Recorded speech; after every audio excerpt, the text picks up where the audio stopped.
जब भी देश में शिक्षा, पर्यावरण या किसी बड़े बदलाव की बात आती है तो एक नाम सबसे सम्मान से लिया जाता है, सोनम वांगचुक, जिन्हें दुनिया एशिया का नोबेल कहे जाने वाले रेमन मैग्सेसे पुरस्कार से नवाजती है।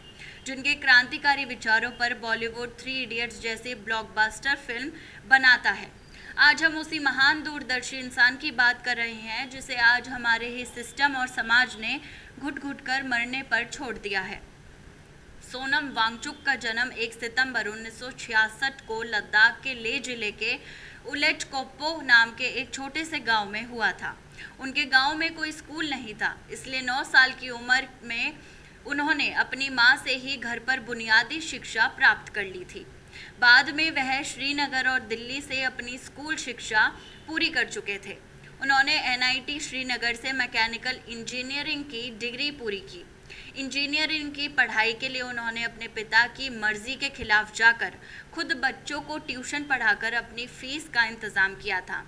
पढ़ाई के दौरान उन्होंने महसूस किया कि लद्दाख के स्थानीय बच्चों पर ऐसी शिक्षा व्यवस्था और भाषा थोपी जा रही है जो उनकी संस्कृति और समझ से बिल्कुल अलग थी। इसके कारण लगभग 95% लद्दाख के छात्र परीक्षाओं में फेल हो जाते थे। इसी को बदलने के लिए उन्होंने अपना पूरा जीवन समर्पित कर दिया। उन्होंने अपने भाई और दोस्तों के साथ मिलकर students educational and cultural movement of Ladakh की स्थापना की। ये एक ऐसा अनोखा वैकल्पिक स्कूल है जहां किताबें रटने के बजाय प्रैक्टिकल ज्ञान, स्किल्स और वास्तविक जीवन की समस्याओं को सुलझाना सिखाया जाता है। मज़ेदार बात यह है कि यह स्कूल में दाखिला ही उन बच्चों को मिलता है जो पारंपरिक शिक्षा व्यवस्था में फेल हो जाते हैं। 1994 में सरकार और गांव वालों के साथ मिलकर उन्होंने लद्दाख के सरकारी स्कूलों में सुधार का अभियान चलाया। स्थानीय भाषाओं में नई किताबें तैयार की गईं और शिक्षकों को ट्रेनिंग भी दी गई, जिसके चलते लद्दाख के सरकारी स्कूलों का पासिंग रिजल्ट 5% से बढ़कर सीधा 75% से ऊपर चला गया। लद्दाख एक ठंडा रेगिस्तान है जहां खेती की शुरुआती महीनों में पानी की भारी कमी होती है। वांगचुक ने सर्दियों में बेकार पानी बहने वाले पाइपों के जरिए लाकर फव्वारों की मदद से बर्फ के बड़े बड़े कॉनिकल पहाड़ों के रूप में जमा दिए। इन्हें आइस स्तूप कहा जाता है। वसंत ऋतु में धीरे धीरे पिघलते हैं और किसानों को सिंचाई के लिए लाखों लीटर पानी देते हैं। लद्दाख और सियाचिन जैसे बर्फीले इलाकों में भारतीय सेना के जवानों को कड़ाके की ठंड का सामना करना पड़ता है। जवानों को गर्म रखने के लिए भारी मात्रा में डीजल या केरोसिन जलाना पड़ता था, जो प्रदूषण फैलाता था। वांगचुक ने मिट्टी और सोलर एनर्जी की मदद से ऐसे विशेष टेंट और घर डिजाइन किए जो बिना किसी ईंधन के बाहर -15 डिग्री सेल्सियस की ठंड होने पर भी अंदर से 15 डिग्री सेल्सियस तक गर्म रहते हैं। वह लगातार लद्दाख के नाजुक पर्यावरण, स्थानीय नौकरियों और ज़मीन को सुरक्षित रखने के लिए भारतीय संविधान की 6ठी अनुसूची और राज्य के दर्ज की मांग को लेकर शांतिपूर्ण आंदोलन और भूख हड़ताल करते रहे हैं। साल 2019 के लोकसभा चुनाव और 2020 के हिल काउंसिलिंग चुनावों में सत्तारूढ़ी पार्टी ने खुद अपने मैनिफेस्टो में वादा किया कि लद्दाख को 6ठी अनुसूची का सुरक्षा कवच दिया जाएगा। इससे लद्दाख के आदिवासियों की जमीन और पर्यावरण को उद्योगपतियों से बचाया जा सकता है। वांगचुक का आरोप है कि जब लद्दाख का प्रतिनिधिमंडल मार्च 2024 में देश के गृह मंत्री से मिला तो उन्हें सीधे शब्दों में कह दिया गया कि चाहे प्रधानमंत्री भी कह दें, लेकिन लद्दाख को 6ठी अनुसूची या राज्य का दर्जा नहीं मिल पाएगा। वांगचुक ने लद्दाख में -10 डिग्री सेल्सियस की हाड़ कपकपाने वाली ठंड में 21 दिनों तक क्लाइमेट फास्टिंग किया।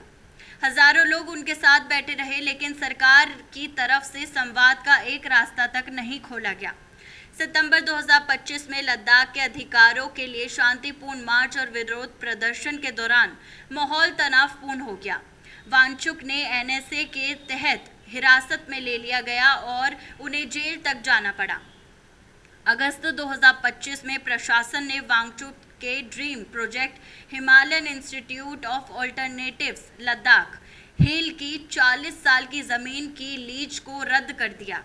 वांगचुक ने इसे साफ तौर पर सरकार की तरफ से की गई विश हिंटिंग बताया, जिसका मकसद उनकी आवाज़ को दबाना था। लद्दाख की आवाज़ देश तक ना पहुंचे, इसके लिए कई बार इंटरनेट बंद किया गया और धारा 144 लगाई गई ताकि लोग उनके समर्थन में एकजुट ना हो सके। वांगचुक इस वक्त सिर्फ लद्दाख के लिए नहीं बल्कि पूरे देश के बच्चों के भविष्य के लिए लड़ रहे हैं। 28 जून 2026 से वह दिल्ली के जंतर मंतर पर अनिश्चितकालीन भूख हड़ताल पर बैठे हुए हैं।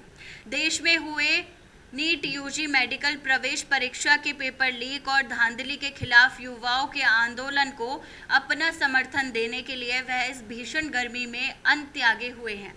वह शिक्षा मंत्री के इस्तीफे और परीक्षा व्यवस्था में सुधार की मांग कर रहे हैं। भूख हड़ताल को 19 दिन से ज़्यादा हो चुके हैं। उनका 9 किलो से ज़्यादा वजन घट चुका है और डॉक्टर चेतावनी दे रही हैं कि उनका शरीर अब अपनी ही मसल्स को खा रहा है। इतने दिनों तक सरकार ने कोई सुध नहीं ली। हाल ही में जब दिल्ली हाई कोर्ट ने फटकार लगाते हुए कहा कि नागरिक की जान कीमती है, तब जाकर सरकार ने सिर्फ इतनी प्रक्रिया दी कि डॉक्टरों की सलाह पर मेडिकल सहायता दी जाए, लेकिन मुख्य मांगों पर बातचीत करने के लिए अभी तक कोई आगे ही नहीं आया है। दोस्तों, ये कहानी सिर्फ सोनम वांगचुक की नहीं है, ये कहानी है हमारे देश के लोकतंत्र की, हमारे समाज की और खुद हमारी। जंतर मंतर की उस तपती सड़क पर आज लद्दाख के वो रैंचो भूखे बैठे हैं जिन्होंने कभी देश को मुस्कुराना सिखाया था।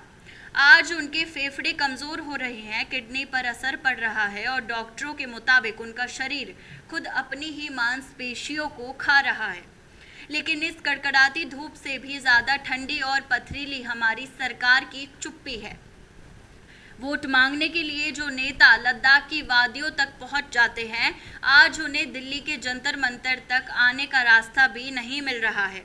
सरकारें तो गूंगी और बहरी हो चुकी हैं, लेकिन सबसे बड़ा दर्द जानते हैं क्या है? सबसे बड़ा दर्द है हमारी और आपकी खामोशी। हम एक ऐसे दौर में जी रहे हैं जहां रील्स पर मीम देखकर हंसना तो सबको आता है, लेकिन देश के सबसे बेहतरीन दिमाग को तड़पते देखकर हमारे खून में कोई उबाल नहीं आता। हम इतने संवेदनहीन हो चुके हैं कि जब तक मुसीबत हमारे अपने घर का दरवाज़ा नहीं खटखटाती, हमें फ़र्क ही नहीं पड़ता। एक तरफ नीट घोटाले से लाखों बच्चों का भविष्य उधर से लटका हुआ है, दूसरी तरफ लद्दाख का पर्यावरण तबाह होने की कगार पर है। और इन दिनों के लिए जो अकेला इंसान अपनी जान की बाजी लगा रहा है, वो हमारे लिए सिर्फ एक न्यूज़ हेडलाइन बनकर रह गया है। याद रखिए, लोकतंत्र सिर्फ चुनाव के दिन उंगली पर स्याही लगाने से नहीं बचता। लोकतंत्र तब मरता है अपनी जायज़ मांगों के लिए घुट घुट कर मरना पड़ता है और पूरे देश को चुपचाप तमाशा देखता है। अब आज सोनम वांगचुक की ये भूख हड़ताल हार गई तो सिर्फ उनकी नहीं होगी, हार उस पूरे देश की नौजवान की होगी जो कभी बदलाव लाने का सपना देखता है। हार उस उम्मीद की होगी जो कहती है कि सच के रास्ते पर चलने वालों की जीत होती है। अब फैसला आपको करना है, क्या हम सच में एक जिंदा समाज हैं या सिर्फ अपनी अपनी दुनिया में सिमटे रह चुके हैं। सोनम वांगचुक के इस संघर्ष को मरने मत दीजिए। इस वीडियो को इतना शेयर कीजिए कि ये खामोशी टूटे और दिल्ली के बंद कमरों में बैठी सरकार तक ये गूंज पहुंच सके। अपनी राय कमेंट में ज़रूर लिखें कि आप वांगचुक के साथ खड़े हैं या खामोश तमाशे का हिस्सा हैं।